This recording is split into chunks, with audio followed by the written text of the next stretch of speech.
ভূমিকেন্দ্ৰিক সংঘাতৰ ভয়ংকৰ পৰিণতি মোৰাজাৰত ৩-৪জনীয়া ভেৰণীয়া গুণ্ডাৰ সৈতে আহি এটা পৰিয়ালক হত্যাৰ ভাবুকি দিয়াৰ অভিযোগ উপ আৰক্ষী চকীত এজাহাৰ দাখিল। হোজাই জিলাৰ দেৱস্থান উপ আৰক্ষী চকীৰ অন্তৰ্গত যমুনা মৌদাঙা পথাৰ নিগম গাঁৱত সংঘটিত হয় এক ভূমিকেন্দ্ৰিক সংঘাত। ৩-৪জনীয়া ভেৰণীয়া গুণ্ডাৰ সৈতে আহি এটা পৰিয়ালক প্ৰচণ্ড ভয় ভাবুকিৰ অভিযোগ অনুসৰি মৌদাঙা পথাৰ গাঁৱৰ ৰমিজুল হকৰ পৰিয়ালৰ দীৰ্ঘদিনে দখলত থকা ভূমি বেদখল কৰিবলৈ আহিছিল শ্বৰীফ উদ্দিন খানৰ সৈতে ভেৰণীয়া গুণ্ডা বাহিনী। হাতে হাতে দা লাঠি জোং লৈ আহি হত্যাৰ ভাবুকি দিয়াৰ অভিযোগ উত্থাপন হৈছে। উপায়ন্তৰ হৈ দেৱস্থান উপ আৰক্ষী চকীত শ্বৰীফ উদ্দিন খান, লয়ৰাত আহমেদ আৰু আছৰত আলী নামৰ দাখিল কৰে এজাহাৰ। আমি তাত যোৱাৰ পিছত শ্বৰীফ, এখেতৰ ল'ৰা ছালমান আৰু ইছমাইল আলীৰ ল'ৰা আছদ আলী আৰু লগত আৰু তাৰ এখেতৰ বাহিনী, বহুজনৰ নাম নাজানো, এইবিলাকে আহি আমাক ধমকি হুমকি এইবিলাক দি মই অতি মানে আমাক দা জেগাৰ দেখালে।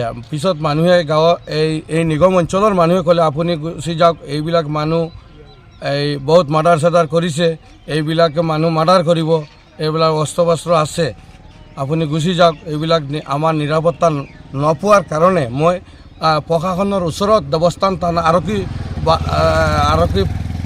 আৰক্ষী চকীত আহি আমি আমাৰ নিৰাপত্তাৰ কাৰণে মই ইজাৰ আৰু আমাৰ নিৰাপত্তা পাব বুলি মই থানাত আহি ইজাৰ দিলোঁ। কওকচোন আজি আপোনাৰ কি অসুবিধা? আমাৰ অসুবিধা আমাৰ নিগমত যে এই বগীদখল মাটি আছিলে, এই তাতে আজি এই চৰকাৰৰ ফালৰ পৰা এই হেৰি হৈ আছে, জিঅ'টেক্স ছাৰ্ভে হৈ আছে।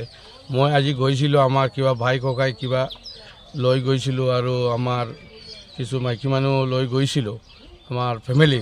এইবিলাকক এখেতে শ্বৰীফ আৰু শ্বৰীফৰ ল'ৰা আৰু তাৰ বাহিনী আমাৰ এইবিলাকক ইমান বাদ বিয়া অশ্লীল ব্যৱহাৰ কৰি মাইকী মানুহক ঘৰৰ পৰা ওলাই যাওক, নহ'লে মই কি কৰি দিম, মানে ৰেপ কৰি দিম, এনেকুৱা কথা কৈছে সিহঁতে। আৰু দা ডেগাৰ যে ডিঙি কাটি দিম, ইয়াৰ পৰা আঁতৰি যা।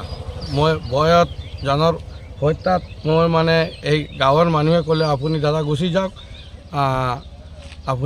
যাওক, মই সোনকালে ওলাই আহিছোঁ। দপকাৰ পৰা লুৎফুৰ ৰহমানৰ ৰিপৰ্ট, নেশ্যন লাইভ ডেইলী।